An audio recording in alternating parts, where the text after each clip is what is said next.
बड़ा हादसा हुआ है और 2 दिन पहले का हादसा है और हम लोग स्पॉट में जाकर आए हैं वहाँ देखे हैं तो बड़ा भयावह स्थिति है और पूरी तरह से जले हुए हैं, लेकिन पहले की तुलना में स्थिति अभी काफ़ी अच्छा है। बिल्कुल इस 2.5 साल के अंदर में हर तीसरे महीने कहीं ना कहीं बड़ा हादसा हुआ है। सीधी सी बात है कि 11 मतलब पहले इसको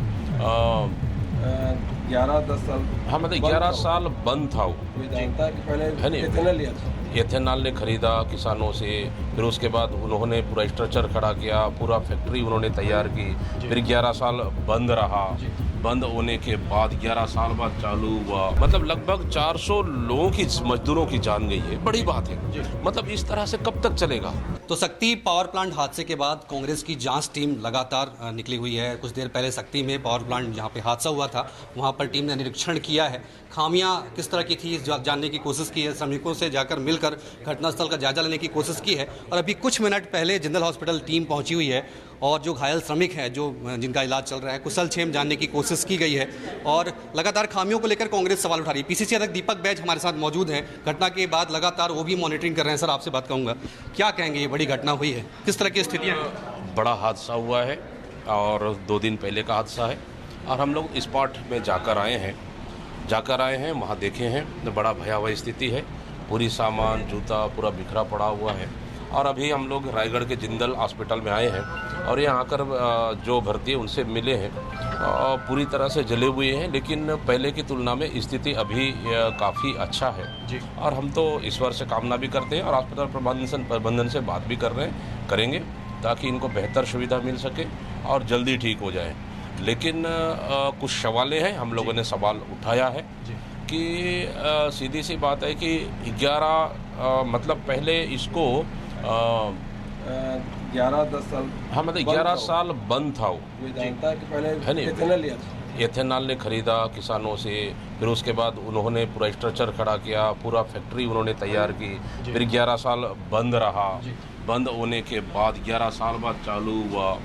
फिर मतलब बंद पड़ी हुई फैक्ट्री को पता नहीं कौन सा सामान ठीक है, खराब है, मतलब ये बड़ा सवाल है। बीच में आपको रोकूंगा, लखनलाल देवांगन जी अभी पहुंचे थे, उन्होंने कहा कि चूक हुई है, वो स्वीकार कर रहे हैं कि चूक है। ये भी कह रहे हैं कि 2 सालों में बहुत सारे हादसे हुए, मतलब सरकार ये स्वीकार करी कि हादसे हो रहे हैं। सवाल क्यों हो रहे हैं हादसे? बिल्कुल इस 2.5 साल के अंदर में हर तीसरे महीने कहीं ना कहीं बड़ा हादसा हुआ है।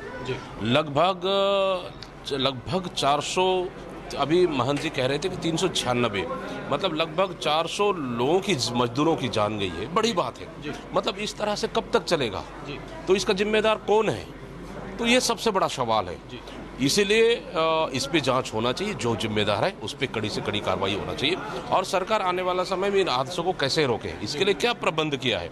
चूक हुई है मात्र कहने से सवाल नहीं है, क्योंकि सीधा 20 मजदूरों की मौत बड़ा सवाल है और इस 2.5 साल में लगभग 400 मजदूरों की मौत, ये बड़ा सवाल है। नीतियों में संशोधन की जरूरत है, नीतियां सही तरीके से काम नहीं कर रही है, इम्प्लीमेंट नहीं हो रहा है। बिल्कुल कहीं ना कहीं बड़ी लापरवाही है और हमने सवाल किया है कि बॉयलर सेफ्टी में कितना ख्याल रखा गया है, ये सबसे बड़ा सवाल है।